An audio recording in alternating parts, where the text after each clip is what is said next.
Kia ora, g'day. I'm Philip Duncan from WeatherWatch TV on YouTube with your 7-day Australia-only forecast. We've got a few things going on over the next week. Still is spring weather, especially along the southern half of the continent.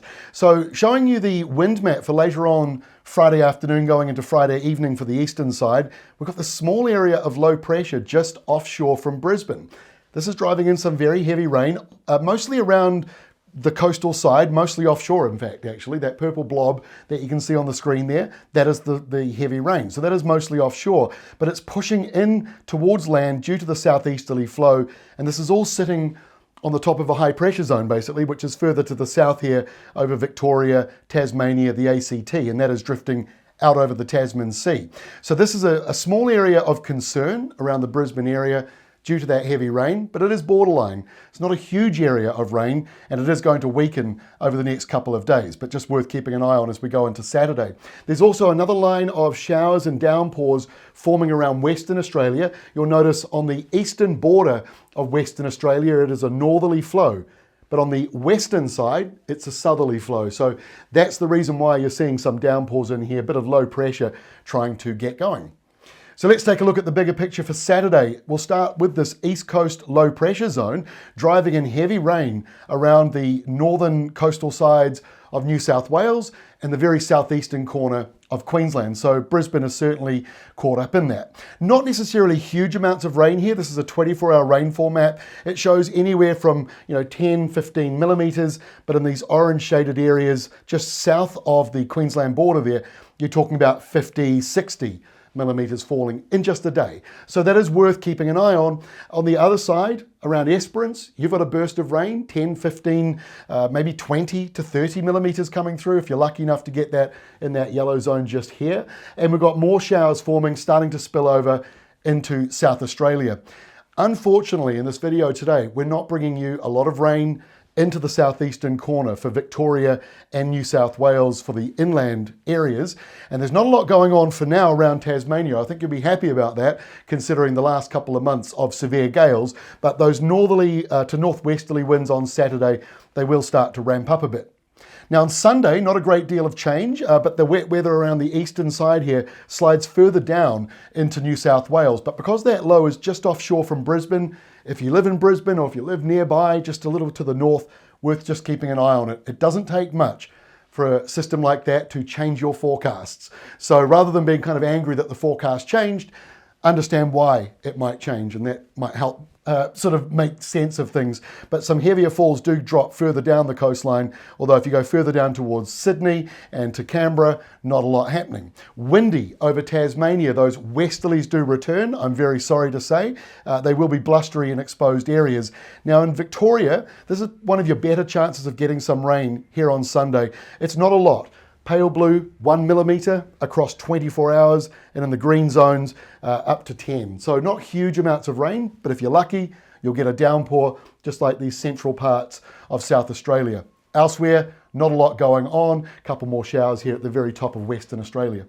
So going into Monday, now you start to see that low pressure in the Tasman sliding down, so showers carry on for the coastal side of New South Wales. Westerlies around Tasmania, they ease back a little bit.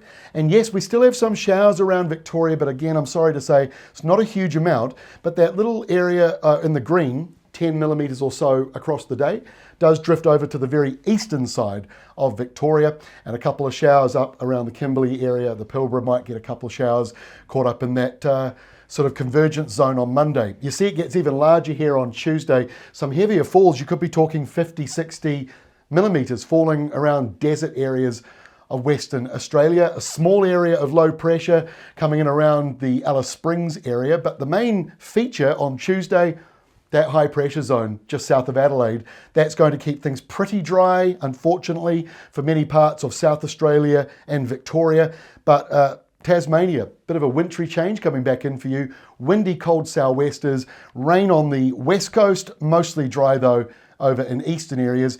And the eastern side of sort of, around that central part of Queensland down towards the upper part of New South Wales, seeing a few showers, only on the coastal side, and it's not much, 1 to 5 millimetres. So just a couple of showers in that risk zone.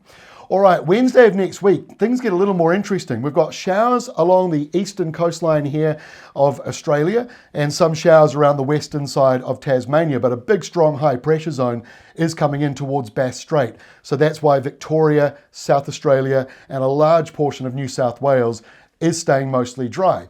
Jump over to Western Australia, now you've got a whole lot of life, because on the back end of that high, and that high stretches all the way up to the northern part of the Northern Territory and stretches over into Western Australia, and yet it's centred near Bass Strait. That big high is helping to sort of gather up the northerly winds, and as the rain clouds move into that high pressure zone, they kind of get squashed against it. So you start to see rain clouds building up, and that's what we're seeing here on Wednesday around a large portion of Western Australia.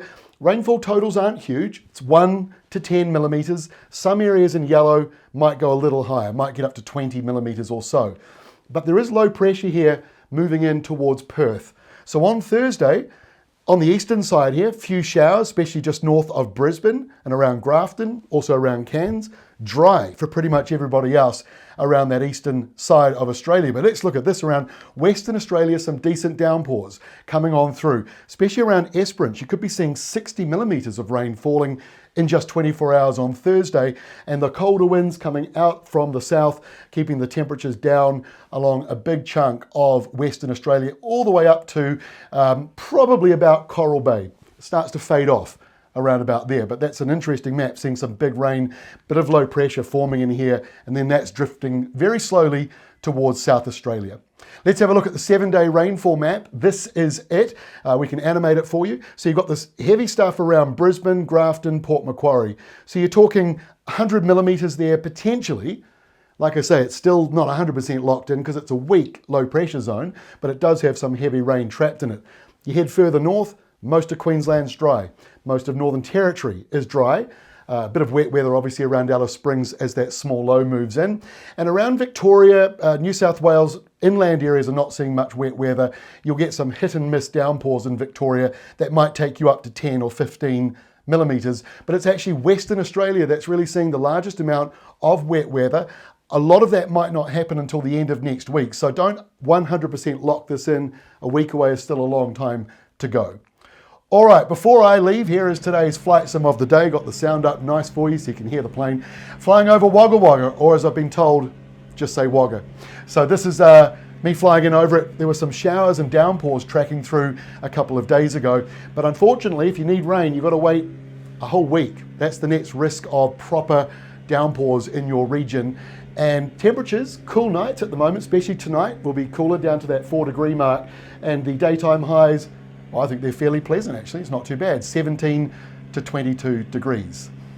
Place I'd love to visit. It's a big agricultural centre, as many of you will know, and we really focus on farmers and growers in what we do for a living, because many of you need to know the details of the weather.